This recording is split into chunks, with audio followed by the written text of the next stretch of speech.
இப்போ பார்க்க போகிறது என்னென்னா 7th டேர்ம் 1 இயல் 2. ஃபர்ஸ்ட் வந்து காடு. இதில் என்ன கொடுத்துருப்பாங்க அப்படின்னா, பூக்கள்லாம் காட்டில் வந்து நிறைய பூத்திருக்கும், அதை பார்க்கணுமே அப்படின்னு சொல்லுவாங்க. காடு வந்து பொருள் கொடுக்கும், காய்கனியை கொடுக்கும், அதில் வந்து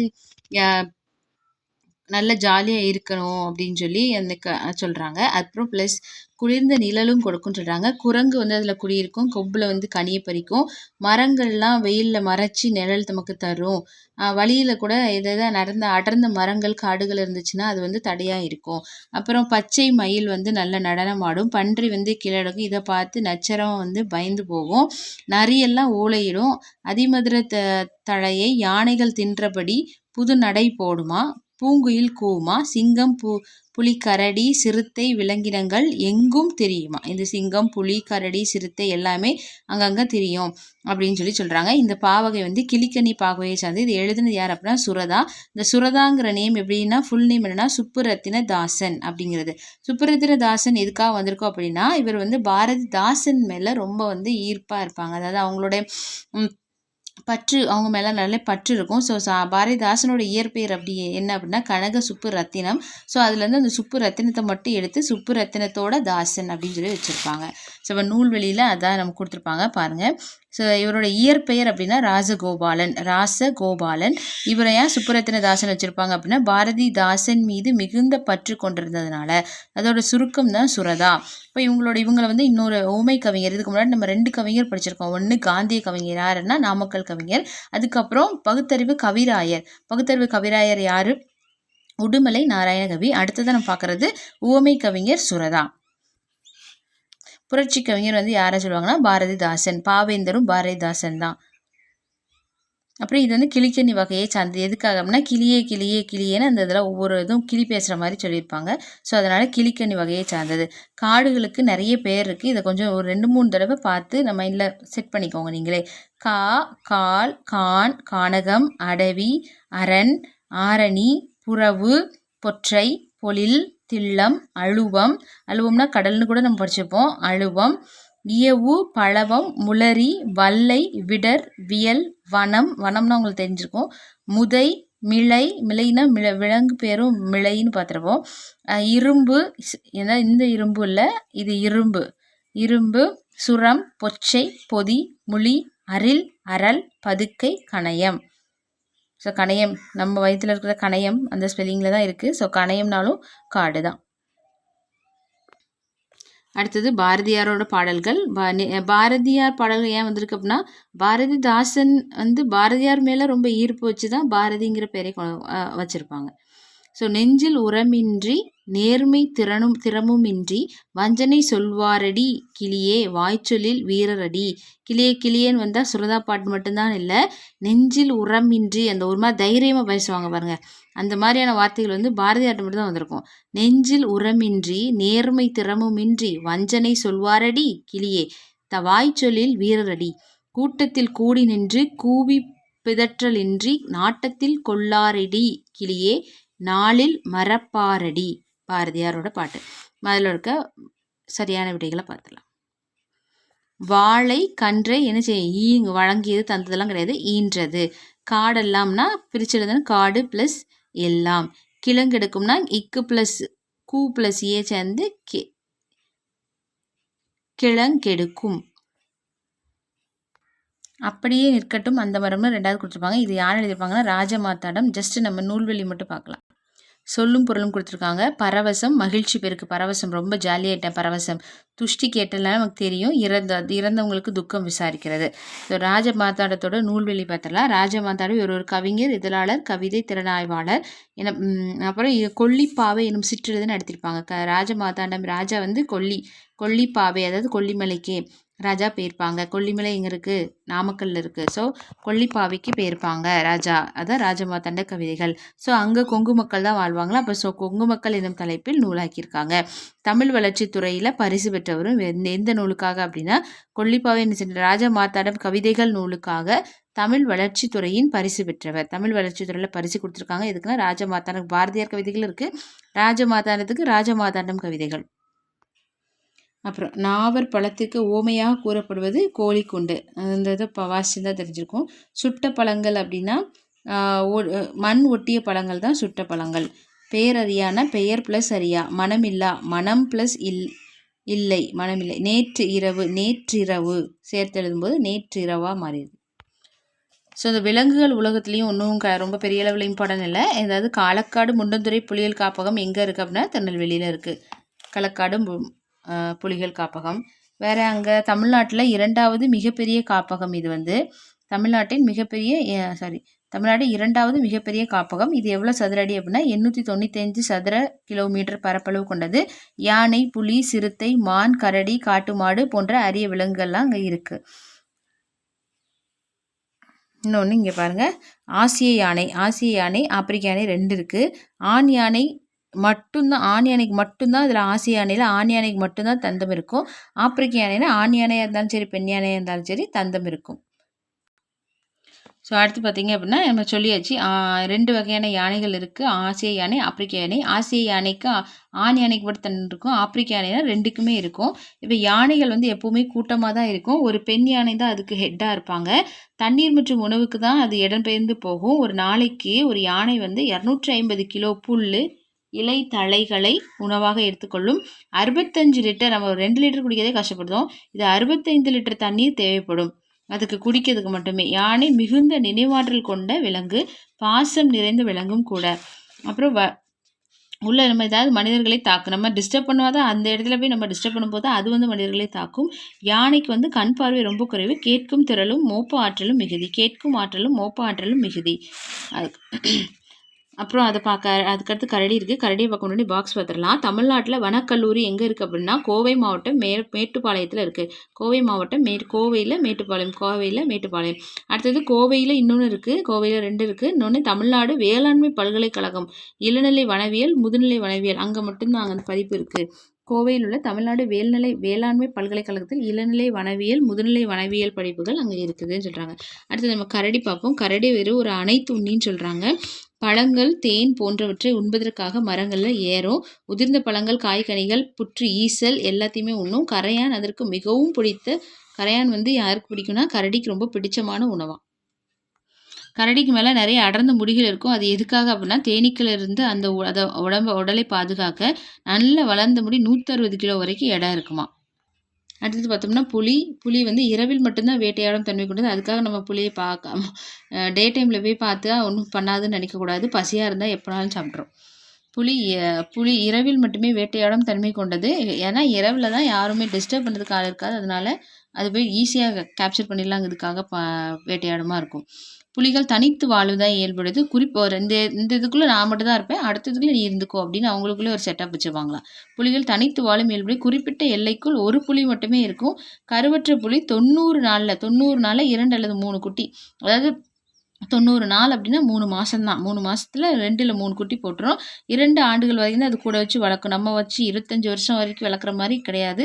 அது 2 வருஷம் மட்டும் வளர்த்துட்டு வேட்டையாட கற்றவுடன் அது நீ இந்த இலை வச்சுக்கோ, நான் அம்மா அங்கே வரமாட்டேன் அப்படின்னு சொல்லி விட்டுட்டு வந்துடுவாங்களாம். புலிதான் காட்டின் வளத்தை குறிக்கும் குறியீடு. புலி உணவை வேட்டையாடிய பின்பு வேறு எந்த விலங்கையும் வேட்டையாடுவதில்லை. இது வந்து ஒரு நல்ல பண்புள்ள விலங்கு. நம்ம தான் ரொம்ப பயந்துருக்கோம். இப்போ மக்கள் மாறுற மாதிரி புலிகளோட முன்னாடியில் இந்த மாதிரி இருந்திருக்குமா இருக்கும் நல்ல பண்போட. பட் இப்போ புலி பார்த்தா என்ன செய்யணுங்கிறது போய் பார்த்தா தான் சொல்ல முடியும். அடுத்ததாக பார்க்க போகிறது சிங்கம். அது காட்டுக்கு அரசன். புலின்னா அந்த காட்டோட வளத்தை குறிக்கிறது. இதுலேயுமே ஆசிய சிங்கம், அது யானையில் எப்படி ஆசியா ஆப்பிரிக்கா இருக்கும், ஆசிய சிங்கம் ஆப்பிரிக்க சிங்கம் 2 சிங்கம் இருக்குது. சின்னமில் சிங்கம் இருக்குது. இந்தியாவில் குஜராத் மாநிலத்தில் கிர் சரணாலயத்தில் ஆசிய சிங்கங்கள் மட்டும் இருக்குது. ஆசிய சிங்கங்கள் மட்டும் அங்கே மட்டும்தான் இருக்குது குஜராத்தில் கிர் சரணாலயத்தில். இளம், உயரம், பருமன் மற்றும் பலம், வேட்டையாடுத்திறன் ஆகிய அனைத்திலும் சிங்கத்தை விட புலியே உயர்ந்தது. ஸோ சிங்கத்துக்கிட்டே நம்ம மாட்டிடக்கூடாது. புலியே காட்டுக்கு அரசன். இயற்கை வகையும் புலியை தான் சொல்கிறாங்க. பட் நம்ம இந்த புக்கில் கொடுத்தது அப்படின்னா சிங்கம் தான் வந்து அப்படின்னு சொல்கிறாங்க. சிங்கம் தான் காட்டுக்கு அரசன். அடுத்தது வந்து புள்ளிமான், சருகுமான், மிளாமான், வெளிமான் என பல வகையான மான்கள் உள்ளன. எல்லா வகை மான்களிலும் நம் நாட்டு புள்ளிமான்களே மிக அழகில் சிறந்தவை என்பார். ஸோ அதுக்கப்புறம் நம்ம வந்து கொஸ்டின் ஆன்சர் பார்க்கலாம். ஆசிய யானைகளில் ஆண் பெண் யானைகளை வேறுபடுத்துவது என்னன்னா தந்தம் தான். ஏன்னா ஆசிய யானைக்கு மட்டும் என்ன இருக்கும் அப்படின்னா, ஆசிய யானைக்கு ஆண் யானையில் மட்டும்தான் தந்தம் இருக்கும். ஆப்பிரிக்காவில் 2 யானைக்கு தந்தம் இருக்கும். தமிழகத்தில் புலிகள் காப்பகம் அமைந்துள்ளது நம்ம சொன்ன மாதிரி முண்டந்துறை. காட்டாறு காடு ப்ளஸ் ஆறு அனைத்து ப்ளஸ் உண்ணி நேரமாகி சேர்த்தெழுதும் போது நேரமாகி. வேட்டையாடிய இதில் ஏதாவது தப்பு இருந்தால் கூட கமெண்ட் பண்ணுங்கள் ஃப்ரெண்ட்ஸ். மேக்ஸிமம் தப்பு இருக்காது, பட் ஏதாவது நீங்கள் இல்லை இது வரும் அப்படின்னு டவுட் இருந்ததுன்னா கமெண்ட் பண்ணுங்கள். காட்டின் வளத்தை குறிக்கும் குறியீடு என்ன அப்படின்னா புலி. யானை கூட்டத்திற்கு ஒரு பெண் தான் தலைமை பார்த்தோம். தேனீக்களிடம் காப்பது அதோட முடி. ஓகே, அடுத்ததான் ஒரு துணைப்பாடம் விரிவானத்தில் என்னன்னா இந்திய வனமகன். ஒன்றுமே இல்லை, இவர் யார் அப்படின்னா ஜதாவ் பயங். இந்த இருக்குங்க பாருங்க, ஜதாவ் பயங். இவங்க தான். இந்த ஜதாவ் பயங் அப்படிங்கிறவங்க என்ன பண்ணியிருப்பாங்க அப்படின்னா ஒரு தீவை உருவாக்கி, ஒரு பெரிய தீவு இருக்கும். அந்த தீவில் என்ன பண்ணியிருப்பாங்கன்னா ஒன்றுமே செடி கொடி எதுவுமே வளராமல் இருந்திருக்கும். அந்த மண்ணெல்லாம் நல்லா வளப்படுத்தி எறும்புகளை விட்டு கொஞ்சம் அப்பப்போ பாம்புகள் மட்டும் வந்து அதாவது எந்த டைமில் வரும்னா, ஏதாவது ஒரு கடல் சீற்றம் நடக்கும்போது மட்டும், இயற்கை பேரழிவு நடக்கும்போது மட்டும் சில பூச்சிகள் வந்துட்டு போகும். ஆனால் பட் தங்காது. தங்கணும் அப்படின்னா மண் நல்ல வளமாக இருக்கணும். அந்த மண்ணை வளமாக்கணும்னா நிறைய மரங்கள்லாம் இருந்தால் தான் நிறைய வரும். அப்படிங்கிறதுக்காக சின்ன சின்ன விதைகளை போட்டிருப்பாரு. ஒரு 30 ஆண்டுக்கு அவரோட உழைப்புக்கு அப்புறம் என்ன பண்ணியிருப்பாங்க அப்படின்னா, அது நல்ல மரங்கள் செடிகளோட ஒரு ஒரு ஒரு பெரிய, அதாவது நிறைய மரங்கள் நிறைந்த ஒரு இடமா அது வந்து மாறிட்டு. ஸோ அதனால அவரோட அதுக்கப்புறம் யானையெல்லாம் வந்துச்சுன்னு சொல்கிறாங்க. யானைகளின் வருகையை தமது உழைப்பிற்கு கிடைத்த பரிசாக கருதி இதை வந்து இந்தியாவின் வனமகன் அப்படின்னு இவரை வந்து ஜதாவ் பயங்க சொல்கிறாங்க. இவருக்கு ஊர் என்ன? அசாம் மாநிலத்தின் ஜோர்விரா மாவட்டத்தை சேர்ந்தவர். ஸோ இதில் வேறு ஒன்றும் பெரிய அளவில் இம்பார்ட்டண்ட் இல்லை. பாக்ஸ் கண்டர் வேணால் பார்க்கலாம். 2012ஆம் ஆண்டு ஜவஹர்லால் நேரு பல்கலைக்கழகம் இவருக்கு இந்திய வனமகன் அப்படிங்கிற பட்டத்தை கொடுத்துச்சு 2012. 2015 இந்திய அரசு பத்மஸ்ரீ விருதை கொடுத்துருக்கு 2015. அடுத்து கவுகாத்தி பல்கலைக்கழகம் மதிப்புக்குரிய டாக்டர் பட்டம். நம்ம படித்து வாங்க முடியாது, அவர் என்ன பண்ணிட்டார், 30 வருஷம் சாதிச்சு வாங்கிட்டார். கவுகாத்தி பல்கலைக்கழகம் மதிப்புறு முனைவர் பட்டத்தை வந்து கொடுத்துட்டாங்க கவுகாத்தி பல்கலைக்கழகம். ஓகேயா? ஸோ இதில் வேறு ஒன்றும் பெரிய அளவில் இல்லை. நெக்ஸ்ட் போகலாம். ஓகே ஃப்ரெண்ட்ஸ், 2ஓட இலக்கணம் பார்க்க போகிறோம். 4 வகை குறுக்கங்கள். அதுக்கு முன்னாடி பார்த்தது குற்றியலுகரம் குற்றியலிகரம் பார்த்தோம். இது எல்லாமே என்ன, 4 வகை குறுக்கங்கள் ப்ளஸ் குற்றியலுகரம் குற்றியலிகரம்லாம் என்ன அப்படின்னா, நம்ம சார்பெழுத்து 10 வகைப்படணும் சின்ன கிளாஸில் உண்டு. ஸோ அந்த சார்பெழுத்துக்களில் ஃபஸ்ட்டு உயிர்மை ஆயுதம் உரளப்படை ஒற்றளப்படை குற்றியலுகரம் ஒற்றளப்படை வரைக்கும் என்னாச்சு அப்படின்னா 6லேயே முடிஞ்சு போச்சு. குற்றியலுகரம் குற்றியலிகரம் ஐகார குறுக்கம் அவகார 4 வகை குறுக்கங்கள். ஐகார குறுக்கம் அவகார குறுக்கம் மகர குறுக்கம் ஆயுத குறுக்கம் பற்றி இப்போ பார்க்குறோம். இப்போ ஒன்றுமே கிடையாது. இந்த 4 வகை குறுக்கங்கள் அப்படின்னாலே இந்த ஐகாரம்னா ஐங்கிற எழுத்து ஐ அப்படிங்கிற சவுண்டு வரும். அவகாரம்னா அவுங்கிற சவுண்டு வரும், அவு எழுத்து வரும். அதுக்கப்புறம் மகர குறுக்கம்னா அந்த மகர சவுண்டு வரணும். அப்புறம் ஆயுத குறுக்கம்னா ஆயுத எழுத்து வரணும். பட் அது எப்படி வரும், எந்த இடத்துல வரும்போது எப்படி ஒழிக்குங்கிறத மட்டும் மைண்டில் செட் பண்ணால் போதும். ஒன்றும் இல்லை, இந்த ஃபுல்லாக ரீட் பண்ண வேண்டாம். ஐகார எழுத்து அதாவது அந்த இடத்துல தனித்து வரும்போது அது வந்து எப்படி ஒழிக்கும் அப்படின்னா, அதாவது வை கை அப்படி சொல்லும்போது அது வந்து 2 மாத்திரை அளவு ஃபுல்லாக ஒழிச்சிரும். இதுவே ஃபஸ்ட்டு வைத்து அப்படி வைக்கும்போது வை ஃபஸ்ட்டில் வந்திருக்கு இல்லையா, அப்படி வரும்போது என்ன ஆகுது அப்படின்னா அது வந்து ஒரு மாத்திரை அதாவது 2 மாத்திரைலேருந்து 1.5 மாத்திரை வைத்து அப்படின்னு அந்த ஃபுல்லாக சவுண்ட் வராமல் வைத்து அப்படின்னு சொல்லும்போது 1.5 மாத்திரையாகிடுது. பட் 2ஆவதாக வரும்போது சமையல் அந்த மாதிரி வரும்போது சமையல் பறவை 5 அப்படி வந்தால் 1.5 மாத்திரை. ஓகேயா? 5 அப்படி வந்தால் அது 1.5 மாத்திரை. இதுவே நடுவுலையோ இல்லை கடைசிலையோ வந்துச்சு அப்படின்னா அது வந்து என்ன ஆகும் அப்படின்னா 1 மாத்திரை அளவு, அதாவது இடையிலும் இறுதியிலும் 1 மாத்திரை அளவு ஒழிக்கும். தனித்து வரும்போது 2 மாத்திரை, முதல்ல வரும்போது 1.5 மாத்திரை, இடையிலும் இறுதியிலும் வரும்போது 2 மாத்திரை. இதே மாதிரி அவகார குறுக்கம் அந்த ஒழிக்கும் போது தனித்து ஒழிக்கும் போது 2 மாத்திரை, முதல்ல வரும்போது 1.5 மாத்திரை, 2ஆவதுல ஏன்னா வராது அவுங்கிற எழுத்து என்னது நடு 2ஆவது வராது கடைசி வராது. அது ஒருவேளை அளபடையாக இருந்தால் மட்டும் அவுங்கிற எழுத்து கொண்டு வரலாம். அளபடை உயிரளபடையாக இருக்கும் பட்சத்தில். இதே தான் மகர குறுக்கம் அப்படின்னா அரை மாத்திரையிலேருந்து 1/4 மாத்திரையாக ஒழிக்கும். எப்படி ஒழிக்கும் அப்படின்னா இது வந்து தனித்தெல்லாம் வராது. சரியா? தனித்தெல்லாம் வராது. அது எழுத்தோடு சேர்ந்து தான் வரும். வலம் வந்தான் அப்படி சொல்லுவோம். இம்ங்கிறது ஒரு சைலண்ட்டாக தான் போகுது அப்படி இல்லையா? அதான் அரை மாத்திரையில் வந்து குறைந்து 1/4 மாத்திரையாக ஒழிக்கும். இப்போ இந்த எக்ஸாம்பிள் பார்த்தா உங்களுக்கு நல்லா புரியும். போலும் அப்படி சொல்லும்போது இம் நல்லா சொல்கிறோம். பொன்மை அந்த மே வந்து குறைய தான் ஒழிக்கும். அப்போது அரையிலேருந்து 1/4 மாத்திரையாக ஒழிக்கும். அதே மாதிரி மருளும் அப்படிங்கும்போது இம் கரெக்டாக சொல்கிறோம். அதே இது மருண்மை அப்படிங்கும்போது இம் கொஞ்சமாக தான் ஃபுல்லாக அழுத்தி சொல்லலை இம்மை. ஸோ அது வந்து அதனால் அரை மாத்திரையிலேருந்து கால் மாத்திரையாக ஒலிக்குதுன்னு சொல்கிறாங்க. அதுக்கப்புறம் ஆயுத குறுக்கம் அது மாதிரி அஃது இக்கு அழகாக சொல்கிறோம். இதுவே அது வந்து என்னது அப்போ முழுமையாக தனக்குரிய அரை மாத்திரையில் ஒலிக்கும் தனியாக இருக்கும்போது. இதுவே முள் ப்ளஸ் தீது அப்படின்னு சேரும்போது முக்தீது அப்படிங்கும்போது இக்கு வந்து ஒழுங்காக சொல்கிற மாதிரி வரலை. ஸோ அரை மாத்திரையிலேருந்து அந்த மாதிரி முக்டீது கற்றீது அப்படி சேர்ந்து வரும்போது என்ன ஆகுதுன்னா அரையிலேருந்து கால் மாத்திரையாக குறைஞ்சி ஒலிக்குது. அரை டு கால் மாத்திரையாக குறைந்து ஒலிக்கிறது. ஓகேயா, இவ்வளோதான். ஓகே, அதுக்கப்புறம் சரியான விடையை தேர்ந்தெடுத்து பார்க்க போகிறோம். வேட்கை. இந்த கைங்கிறது கடைசியில் வந்திருக்கு. நம்ம ஐகார குறுக்கில் பார்த்தோம், தனித்து வரும்போது 2 மாத்திரை, முதல்ல வரும்போது 1 மாத்திரை, இடையிலும் கடையிலும் வரும்போது என்ன மாத்திரை 1 மாத்திரை, அப்போ 1. மகர குறுக்கம் இடம்பெறாத சொல் இதில் இடம்பெற்றிருக்கு. போலும் தான் போன்மை மாதிரி இருக்குது, மருளும் தான் மருண்மை மாதிரி இருக்குது. இப்போ இதை பார்த்தா உங்களுக்கு இடம்பெறாது. இதை ஏன் சொல்லலை அப்படின்னா எப்போவுமே மகர குறுக்கம், இந்த பாய் நான் சொல்ல மறந்துட்டேன், மகர குறுக்கம் வந்து வகர எழுத்தை தொடர்ந்து தான் வரும். பழம்க்கு அப்புறம் விழுந்து வ எழுத்து வந்திருக்கியா, அதே மாதிரி வளம் அப்படின்னா வந்தான் அப்படின்னு வ எழுத்து வரும். ஸோ அப்போ இது வந்து மகர குறுக்கம் உள்ள எழுத்து. பட் பணம் இம்முக்கு அப்புறம் கீ வந்திருக்கு, க எழுத்து க வரிசை வந்திருக்கு. ஸோ அதனால இது வந்து மகர குறுக்கம் இடம்பெறாத சொல். சொல்லின் முதலில் மட்டும் இடம்பெறுவது என்ன அப்படின்னா நமக்கு ஐகார குறுக்கத்தில் முதல் இடை கடை எல்லாத்துலேயுமே வரும். மகர குறுக்கம் என்னது எல்லாமே வரும். ஆயுத குறுக்கம் சென்டரில் மட்டும்தான் வரும். ஔகார குறுக்கம் மட்டும்தான் முதல்ல மட்டும்தான் வரும், இடைக்கடையில் வராது. முதலில் மட்டும் வருவது ஔகார குறுக்கம். So thank you friends. So sorry friends, பின்னாடி இருக்கிறத பார்க்கல. ஸோ இதில் வந்து போன தடவை உயர்திணைனா அக்ரிணைன்னு பார்த்தோம். உயர்திணைனா மனிதர்களை குறிக்கிறது, அக்ரிணைனா மனிதர் அல்லாத மற்ற உயிரற்ற எல்லா பொருட்களையும் குறிக்கிறது தான் அக்ரிணை. இந்த பால் வந்து 5 வகைப்படும். அதில் பாலை வச்சு உயர்திணை அக்ரிணை கொடுவாங்க. ஆண் பால், பெண் பால், பலர்பால், ஒன்றன் பால், பலவின் பால். ஆண் பால்னா ஆணை குறிப்பது, பெண் பால்னா பெண்ணை குறிப்பது, பலர்பால்னா ஒன்றுக்கு மேற்பட்டவர்களை குறிப்பது. ஒன்றன் பாலும் பலவின் பாலும் அப்படின்னா அக்ரிணையில் வரும். அதாவது ஏதாவது ஒன்று உயிரினத்தை குறிக்கிறது. ஒன்றை குறிப்பது ஒன்றன் பால். கல், பசு, ஒன்றுக்கு அதாவது உயிரற்ற அந்த பொருட்கள் ஏதாவது ஒன்று சொல்கிறது அது ஒன்றன் பால். ஒன்றுக்கு மேற்பட்டவற்றை குறிப்பது பலவின் பால். மண்புழுக்கள், பசுக்கள், இது வந்து ஒன்றுக்கு மேற்பட்டவற்றை குறிப்பது பலவின் பால். அதுக்கப்புறம் மகளிருக்கு அது எதிர்ச்சொல். மகளிருக்கு யாருன்னா ஆண்கள், ஆடவர். பெண்ணுக்கு ஆண், சிறுவனுக்கு சிறுமி, அரசனுக்கு அரசி, மாணவனுக்கு மாணவி, தோழிக்கு தோழன். இந்த இதில் நீங்கள் பார்த்துக்கோங்க. கோவலன் சிலம்பு விற்க, கோவலன்கிறது ஆண், அப்போ போனான். அரசர்கள் நல்லாட்சி செய்தனர். பசு கன்றை ஈன்றது. பசுக்கள்னா தான் ஈன்றன வரணும், பசுனால ஈன்றது. மேகங்கள் சூழ்ந்து கொண்டன. மேகம் சூழ்ந்து கொண்டதுன்னு தான் வந்திருக்கணும், இல்லைன்னா மேகங்கள் சூழ்ந்து கொண்டன. குழலி நடனம் ஆடினாள். ஆடியது கிடையாது. பசு இந்த மாதிரி வந்ததுன்னா ஆடியது அப்படி சொல்லலாம். மனிதர்களை சொல்லும்போது ஒரு பெயரை சொல்லும்போது ஆடினாள் அப்படி வரலாம்.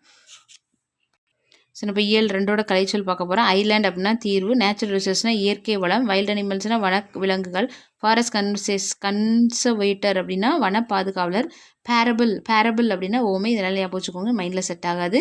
பேரபிள் அப்படின்னா ஓமை, ஜங்கிள்னா காடு, ஃபாரஸ்ட்னா வனவியல், பயோடைவர்சிட்டினா பல்லுயிர் தன்மை. So thank you friends. இதோட திரும்பவும் தேங்கி சொன்னதுக்கு, பட் திருக்குறள் இருக்குது. அகைன் சொல்ல வேண்டியதாக இருக்குது. இயல் 2ஓட திருக்குறள்.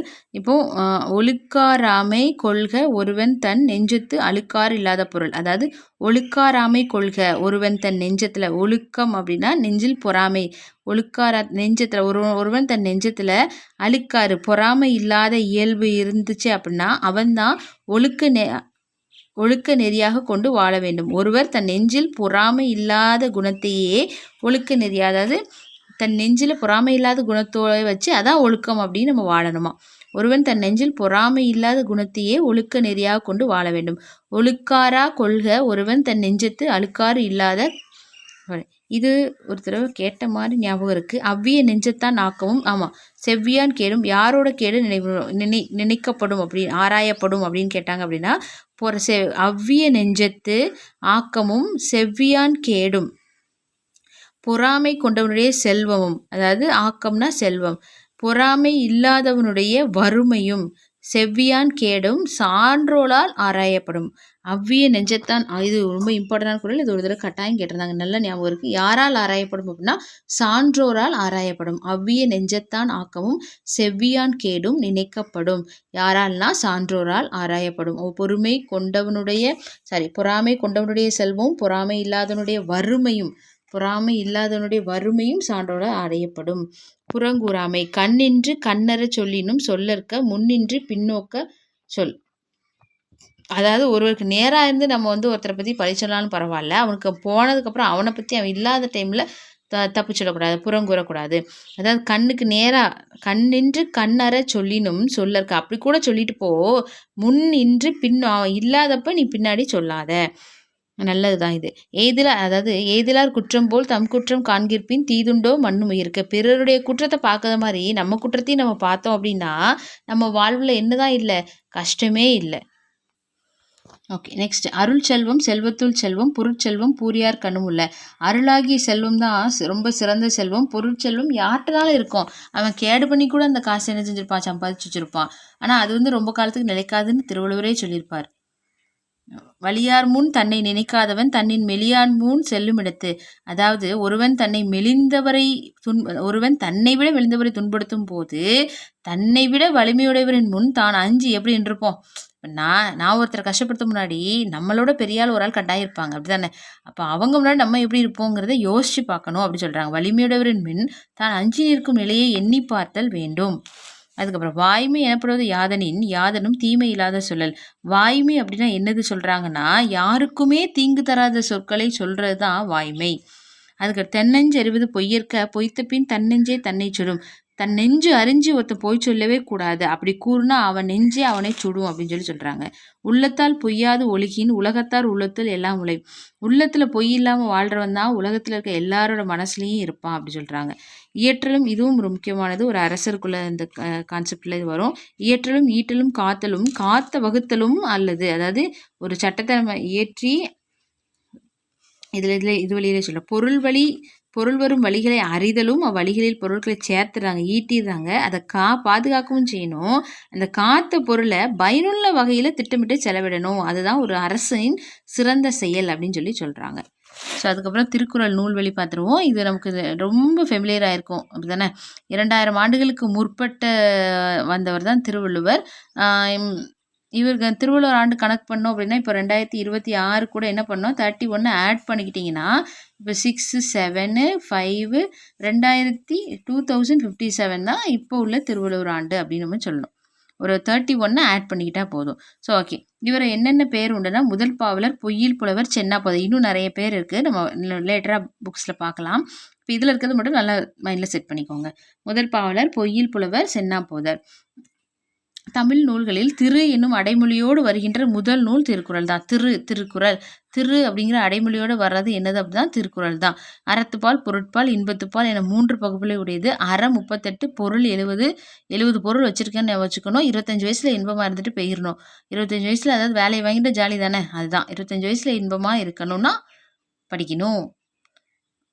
அறம் 38, மொத்தம் 1330 குறள். ஒரு அதிகாரத்துக்கு 133 அதிகாரங்கள், மொத்தம் 1330 குறள். அதிகாரத்துக்கு 10 குறள் வீதம். இந்த திருக்குறளை முப்பால், தெய்வநூல், பொய்யாமொழி என வேறு பெயர்களும் அழைத்தார். இது வந்து திருவள்ளுவரோட பேர், இது திருக்குறளோட வேறு பெயர்கள். ஸோ இதில் ஒன் வேர்ட்ஸ் பார்த்தலாம். வாய்மை எனப்படுவது என்ன, தீங்கு தராத சொற்களை நம்ம பேசணும்.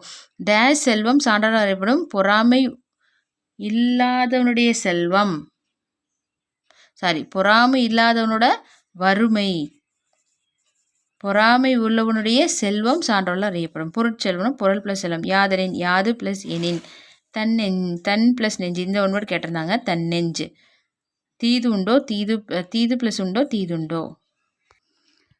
So thank you friends. இதோட திருக்குறளோட இந்த இயல் 2 முடியுது. அடுத்தது இயல் 3 பார்க்கலாம்.